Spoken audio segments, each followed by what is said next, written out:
તો કોંગ્રેસ અને મુસ્લિમ લીગ વચ્ચે જે મુખ્ય મતભેદ હતો ને તે સીટોની વહેંચણી વચ્ચે હતો. મુસ્લિમ લીગનું કહેવું હતું કે તેમને વસ્તીના આધારે સીટોની વહેંચણી આપવામાં આવે, પરંતુ કોંગ્રેસ તે માટે તૈયાર ન હતી. The important differences were over the question of representation in the future assemblies that were to be elected. Muhammad Ali Jinnah, one of the leaders of the Muslim League, was willing to give up the demand for separate electorate. તેમણે અલગ મતદાનની જે માંગણી હતી ને તેનો ત્યાગ કરવા માટે તે તૈયાર તો થઈ ગયા, પરંતુ તે એક વસ્તુ માટે અલગ મતદાન મંડળ જે હતું તે ના જોઈએ. અલગ મતદાન મંડળ એટલા એ કે મુસ્લિમોને અલગ મતાધિકાર, અલગ રીતે તેમને મતદાન મંડળ બનાવવામાં આવે.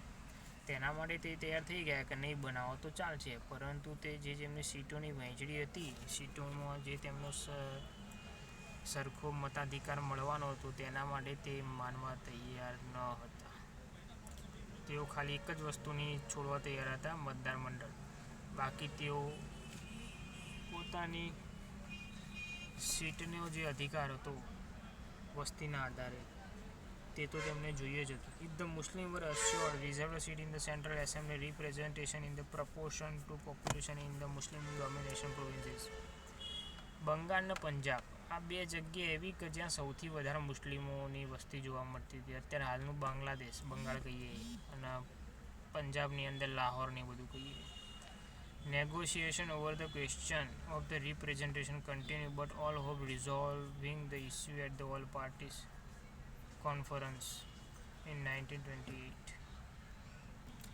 1928ની અંદર બધી પાર્ટી ભેગી થઈને કોન્ફરન્સ મળી. તેની અંદર જે પણ રહેલી આશાઓ હતી તે બધી ઢોળાઈ ગઈ.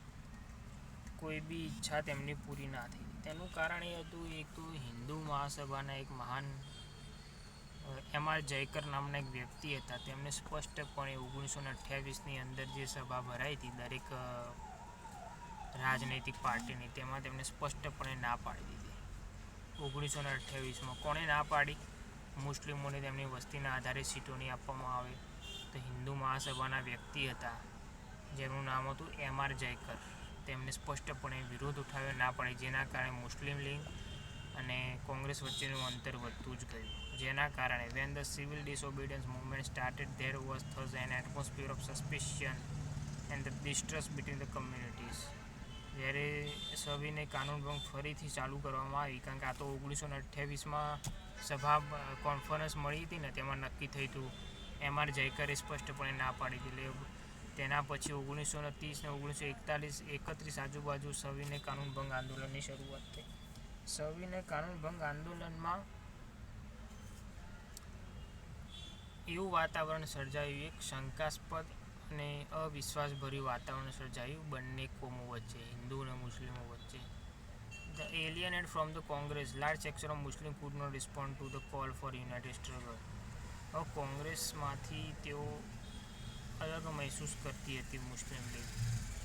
મુસ્લિમોનો મોટો વિભાગ એવો હતો કે જેમણે આજે આખા ભારતની અંદર સ્ટ્રગલ થઈ, સવિનય કાનૂનભંગનું જે આંદોલન થયું તેમાં તેમને ભાગ લેવાની કે પ્રતિક્રિયા આપવાની સ્પષ્ટપણે ના પાડી દીધી. Many Muslim leaders and intellectuals expressed their concern about the status of Muslim as a minority within India.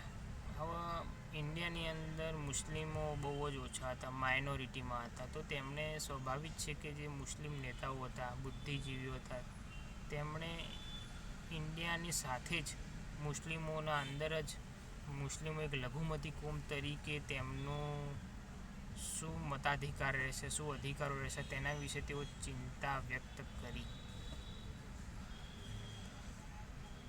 They feared that the culture and identity of minorities would be submerged.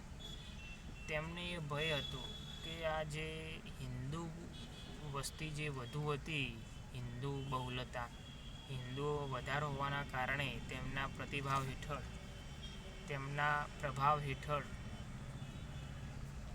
આ જે લઘુમતી કોમ હતી મુસ્લિમ, તે તેમની સાંસ્કૃતિક ઓળખ કઈ રીતે બચાવી શકશે તે એક પ્રશ્ન હતો. જેના કારણે મોટાભાગના લોકો હવે અલગ દેશ ઈચ્છતા હતા, જેના કારણે ભારતના ભાગલા પડવાની શરૂઆત થઈ ગઈ. ભારત અને પાકિસ્તાન. આગળ જોઈએ 1930ની અંદર સર મોહમ્મદ ઇકબાલ નામના એક વ્યક્તિ હતા. તે મુસ્લિમ લીગના પ્રમુખ હતા. The president of Muslim League Mohammad Iqbal 1930માં.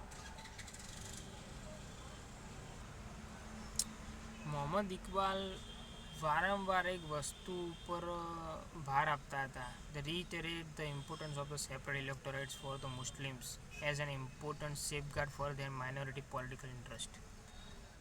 તેઓ સ્પષ્ટપણે એવું માનતા હતા. વારંવાર તેઓ આ વસ્તુ પર ભાર આપતા હતા. મોહમ્મદ ઇકબાલ 1930ની અંદર પ્રમુખ. કયા પ્રમુખ?